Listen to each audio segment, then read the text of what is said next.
How to add friends in Carrom Pool Disc game. Hello everyone, welcome back to Crazy Gamer.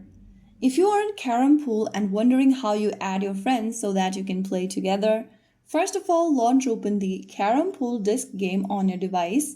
And once you're inside this home page after logging in, go ahead and tap on Friends tab at the bottom of the screen. Now, look for the Add Friend button on the next page, click on that.